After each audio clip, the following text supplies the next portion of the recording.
우리 대6 대표 유형 3번 좀 풀어봅시다. 자, 이거 앞에 문제랑 똑같은 문제가 나왔네요. 경매 중인 거를 알리지 않는 것은 부작위에 의한 기망에 해당하고, 이러한 부작위에 의한 기망에 임차인이 속았을 경우에, 물론 임차인이 경솔은 했다, 등기부만 확인해 봤어도 가능했을 텐데, 그래도 알리지 않은 임대인의 잘못이다. 그렇기 때문에 임대인에게 부작위에 의한 살인죄를 성립을 했던 거 맞는 지문이고요. 나를 봅시다. 이런 같은 경우에는 조금 직무유기죄 특이한 문제라고 봐야겠죠. 범인을 잡아야 되는데 오히려 범인을 도피시켰다. 그럼 사실 범인을 잡지 않은 것은 직무유기고, 범인을 잡지 않은 것은 이 직무유기는 어떻게 범하고 있는 거예요? 부작위로 범하고 있는 것이고, 적극적으로 전화를 걸어가지고 빨리 도망가라고 범인 도피죄는 어떤 식으로 범하고 있는 거예요? 작위의 형식으로 범하고 있는 거죠. 자, 이랬을 때 자기에 의한 범인 도피죄와 부작위에 의한 직무유기죄가 경합을 하게 되면 우리 판례는 적극적인 행위를 가진 자기범만 성립을 하는 것이고, 별도로 부작위범 성립하는 것은 아니다라고 이야기는 하고 있죠. 물론 예외 판례가 하나 있긴 있습니다만, 보통 이렇게 자기범과 부작위범이 동시에 경합을 하게 되면 자기범을 우선적으로 검토하여 자기범만 성립한다고 보는 게 판례의 태도. 따라서 각각 성립한다고 했으니까 틀린 지문이 되겠네요. 자, 다를 봅시다. 중고자동차 매매를 하면서 자신의 할부금융회사에게 할부금 채무가 없음을 매수인에 고지하는 매도인은 자기 의무를 위반한 것이다. 이게 여러분 그런 그림이에요. 보시면 갑이 차량을 구매를 했는데 돈이 없으니까 여기 할부회사한테 차량을 구매하면 차량이 5천만 원이었다. 5천만 원이었다. 근데 나는 아직도 이 회사에 갚아야 될 돈이 3천만 원 있다. 3천만 원 있다. 그럼 여러분 지금 실제 이 차량 가치는 얼마예요? 차량이 5천만 원짜리긴 하지만 내가 이 3천만 원을 갚아야 되기 때문에 아직 실제 가치는 2천만 원이란 말이야. 2천만 원. 그러면 갑한테서 차량을 매수하는 을이 있을 거예요. 여기서 이제 매수인이죠. 을이 갑한테 이 A 차량을 매수하려고 해요. 그러면 이제 보통 실무상 거래는 어떻게 해요? 이 채무를 을이 껴안으면서 2천만 원만 주고 사면 되겠지. 보통 그렇게 하죠. 보통 2천만 원만 을은 갑한테 주고 저 채무는 을이 껴안고, 이런 식으로 가는데, 갑이 을한테 얼마에 팔아버린 거야? 5천만 원 그냥 그대로 팔아버린 거야. 근데 뭐야? 이 차는 아직 3천만 원의 채무가 남아있잖아. 그럼 만약에 을이 5천만 원을 주고 차량을 샀고 여전히 3천만 원의 저 채무까지 을이 부담을 하게 된다면 갑은 이 사실을 알린 게 부작위에 의한 기망이 될 수 있겠죠. 그러나 이 3천만 원의 채무가 을한테 넘어온다, 넘어오지 않는다? 넘어오지 않는다. 할부회사가 계약을 체결한 것은 갑이고, 양자 사이에 채권 채무 관계를 을한테 주장하는 것은 안 된다. 할부회사가 을한테 주장하는 것은 허용되지 않는다. 따라서 내 3천만 원은 갑이 갚아야 된다.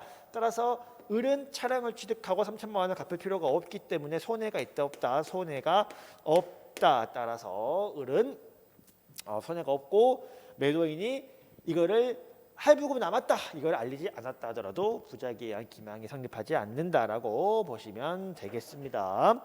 그래서 위반한 것이다라고 하는데 위반한 것이 아니기 때문에 틀린 지문이 되겠고요. 나를 봅시다. 공중위생업을 하는 갑이 소정의 신고를 하지 않은 상태에서 을 등을 실장으로 위반하여 갑과 을에게 공중위생업을 한 갑과 을 등에게 신고 의무 위반으로 한 범죄에 공중위생관리법 위반의 공동정범이 성립한다. 신고를 하지 않은 것은 뭐예요? 부작위죠.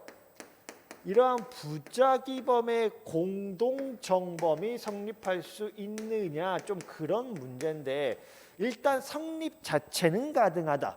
부작위범의 공동정범도 성립은 가능한데 그 전제 요건이 어떻게 된다? 부작위범이 성립하려면 기본적으로 뭐가 있어야 된다? 자기 의무가 있어야 한다.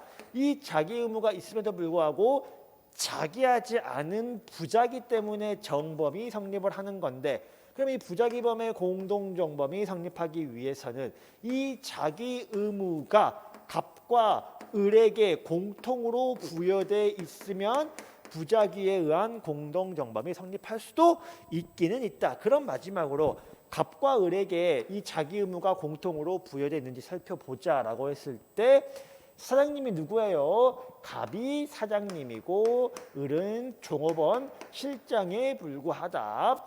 그러면 이 공중위생업 신고 의무는 누구에게만 부여된 것이다?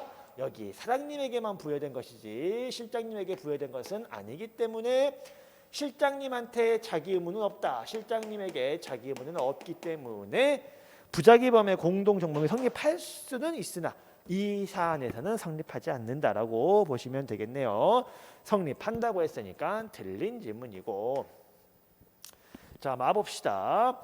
압류장 골프장 시설을 보관하는 회사의 대표이사가 압류시설의 사용 및 복인의 훼손을 방지할 수 있는 적절한 조치 없이 골프장을 개장을 했다. 자, 넓은 골프장이 있는데 이 골프장이 뭐예요? 압류가 돼버렸어. 압류가 되면 우리 TV에서 보는 것처럼 이렇게 빨간색으로 표딱지가 딱 붙는다. 압류다, 압류 상태다라고 표딱지가 딱 붙어버린다. 그러면 요거를 유지를 시켜줘야 되는데 직원들이 골프장을 개장해버리면 이 표딱지를 어떻게 해요? 뗄 수밖에 없단 말이야.